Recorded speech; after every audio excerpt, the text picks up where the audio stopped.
Bismillahirrahmanirrahim. Assalamualaikum warahmatullahi wabarakatuh.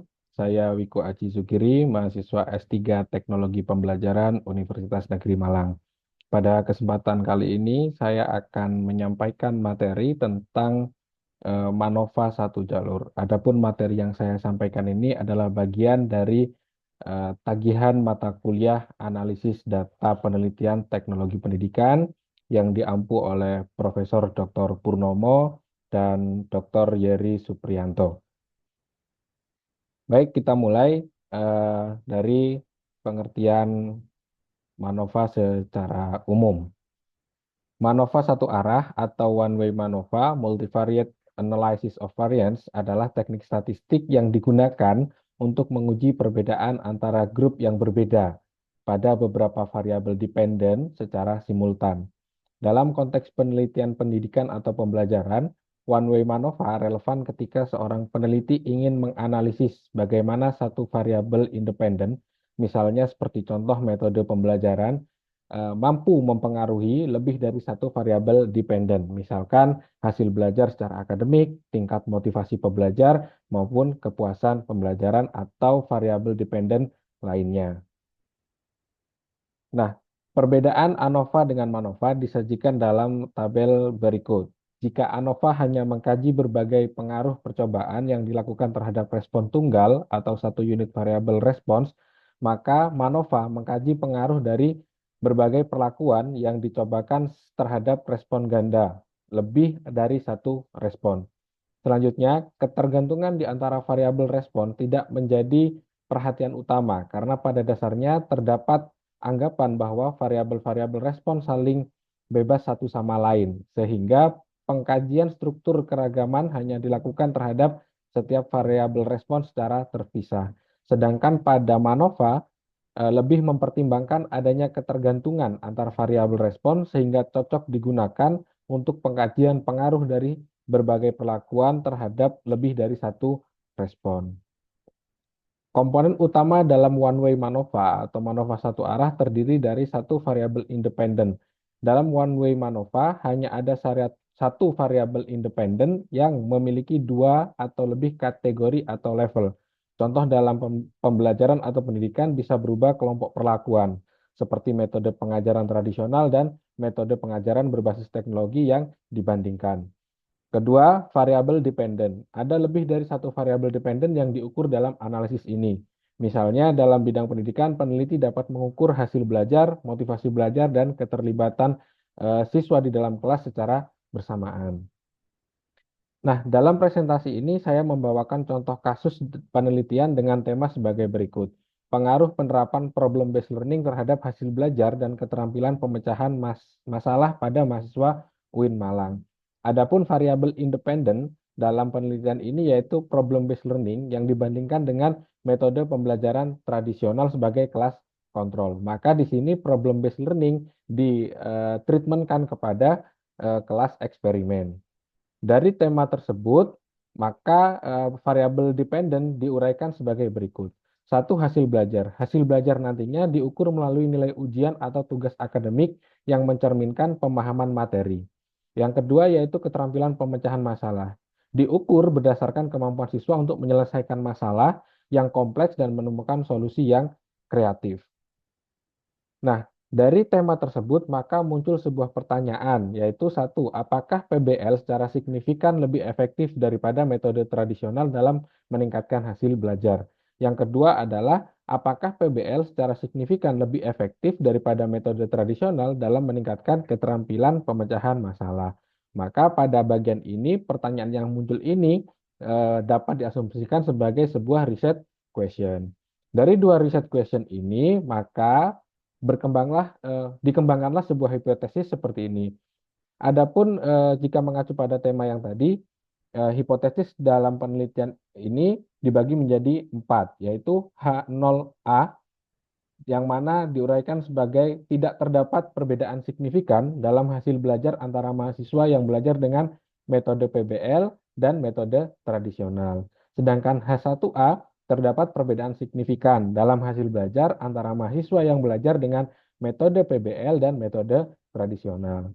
Yang kedua, H0 B, itu harusnya B ya, mohon maaf, di situ masih tertulis A, yang mana H0B adalah tidak terdapat perbedaan signifikan dalam keterampilan pemecahan masalah antara mahasiswa yang belajar dengan metode PBL dan metode tradisional. Sedangkan H1B terdapat perbedaan signifikan dalam keterampilan pemecahan masalah yang belajar dengan metode PBL dan metode tradisional.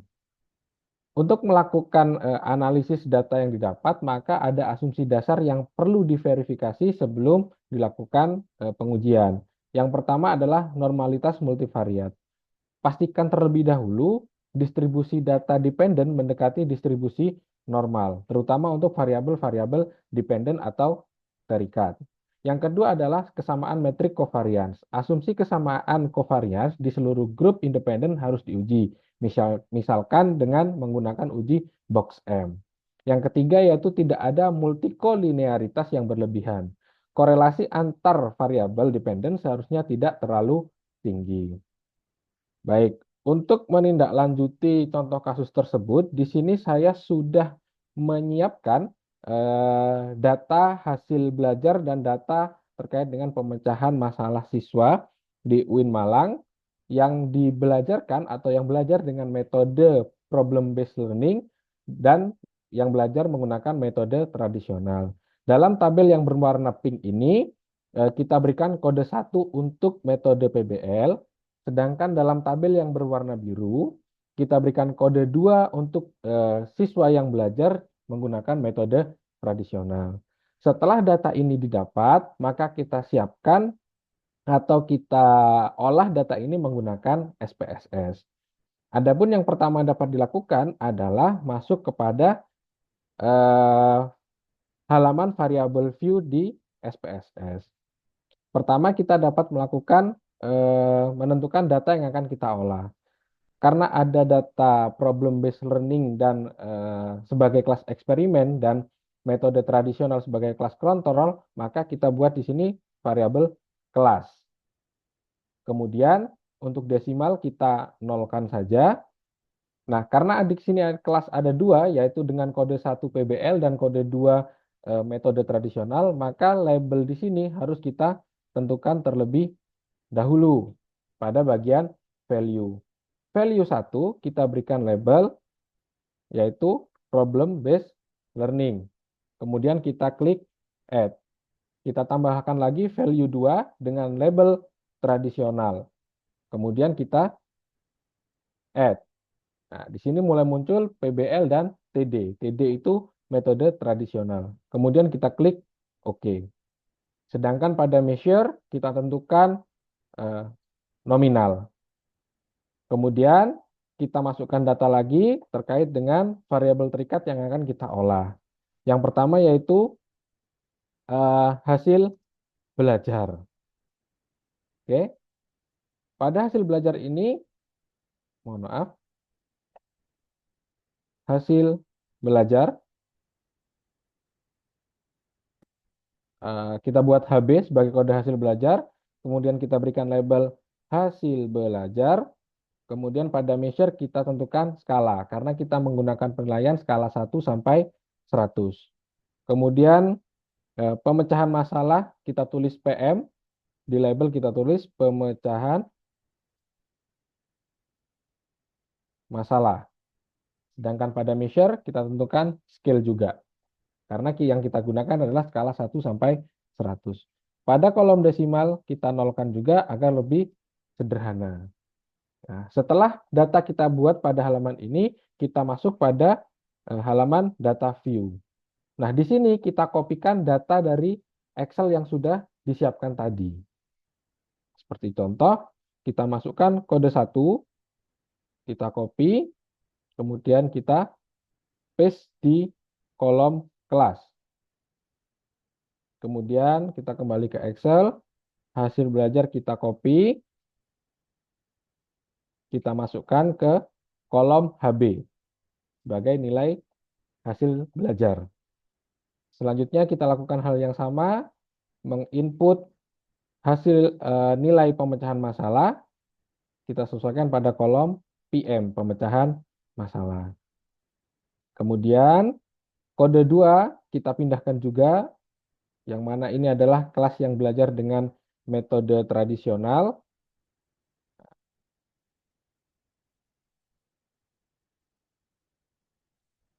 Nilai juga kita pindahkan. Hasil belajar kita copy, kita paste.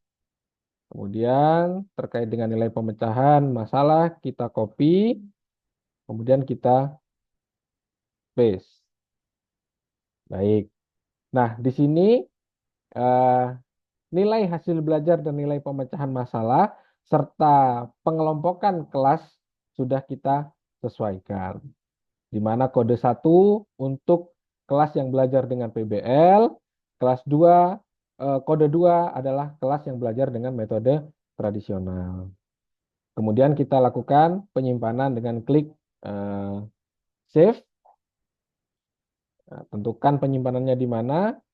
Kita berikan nama saja Manova satu arah, klik save.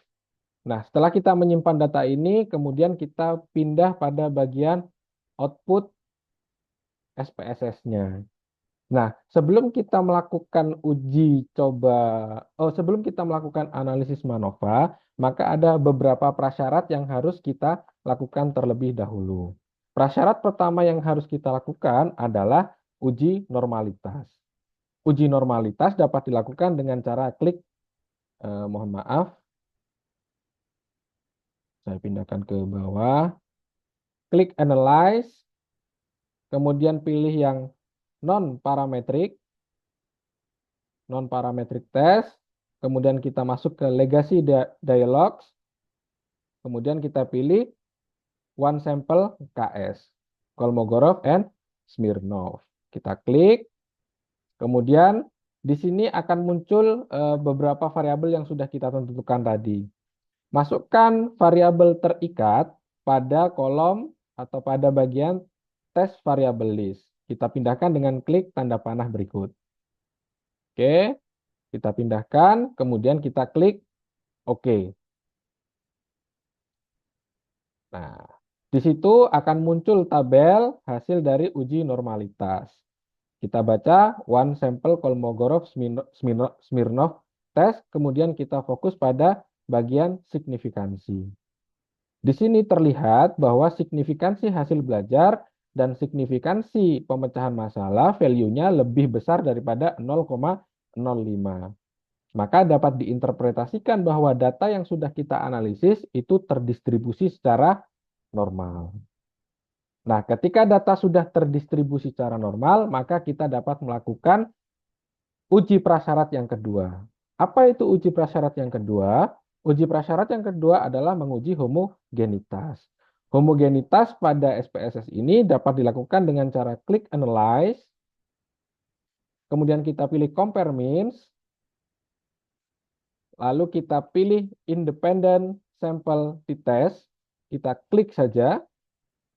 Nah, kemudian kita tentukan tes variabelnya, yaitu hasil belajar dan pemecahan masalah, kita masukkan pada tes variabel yang ada di sebelah kanan.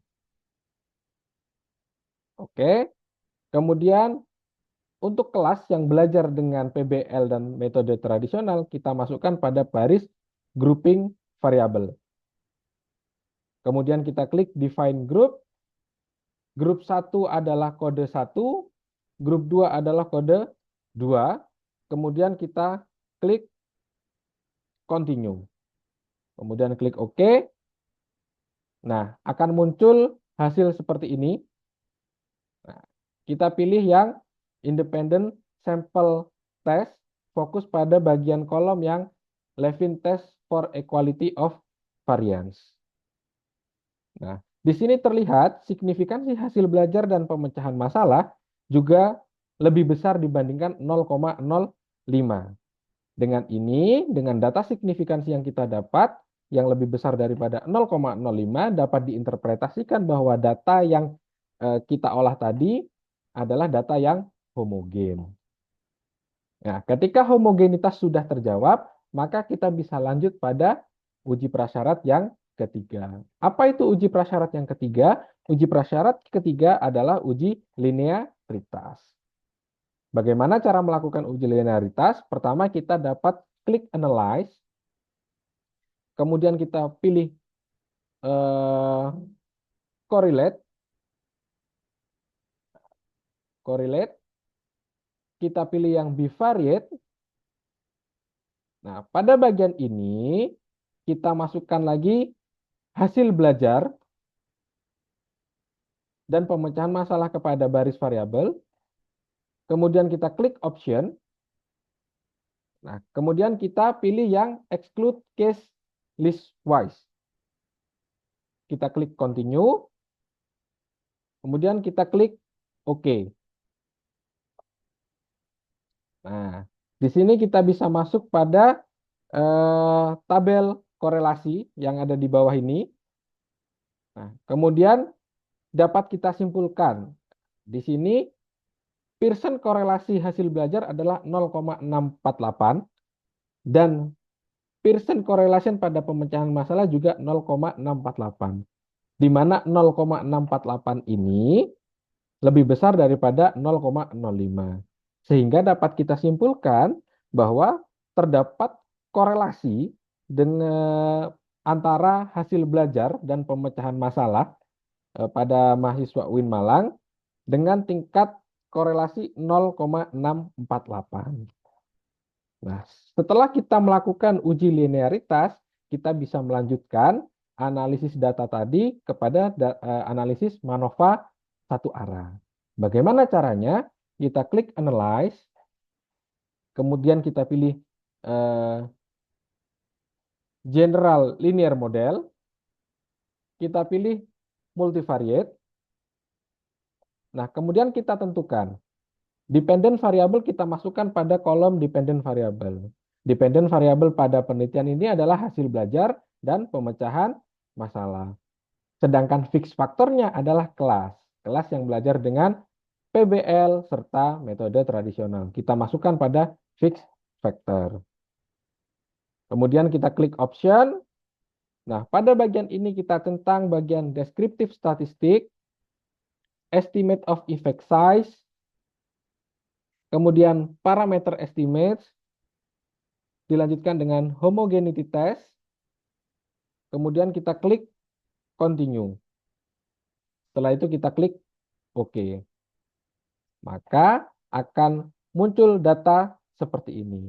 Nah, data-data ini, tabel yang pertama, between subject factor, dapat kita interpretasikan bahwa N atau siswa yang dianalisis datanya yang mengikuti PBL sebanyak 20 orang, dan mahasiswa yang belajar dengan metode tradisional juga 20 orang. Sedangkan pada deskriptif statistik, kita dapat melihat rata-rata nilai yang didapatkan pada bagian hasil belajar dan pemecahan masalah. Pada bagian hasil belajar, siswa yang belajar dengan PBL rata-ratanya lebih tinggi dibandingkan dengan siswa yang belajar dengan metode tradisional. Pun begitu pada bagian pemecahan masalah. Siswa atau mahasiswa yang belajar dengan PBL, rata-rata pemecahan masalahnya juga lebih tinggi dibandingkan dengan mahasiswa yang hanya belajar dengan metode tradisional. Maka asumsinya adalah mahasiswa yang belajar dengan metode problem based learning, hasil belajarnya dan tingkat kemampuan pemecahan masalahnya lebih baik dibandingkan dengan mahasiswa yang hanya belajar dengan metode tradisional. Nah, dari data ini kita dapat menyimpulkan atau kita dapat menginterpretasikan bahwa hipotesis 1A dan hipotesis 1B diterima, di mana terdapat perbedaan yang signifikan antara mahasiswa yang belajar dengan metode problem based learning dibandingkan dengan mahasiswa yang hanya belajar dengan metode tradisional. Mungkin itu saja yang dapat saya sampaikan pada presentasi kali ini terkait dengan One Way MANOVA. Kurang lebihnya mohon maaf. Saya akhiri. Wassalamualaikum warahmatullahi wabarakatuh.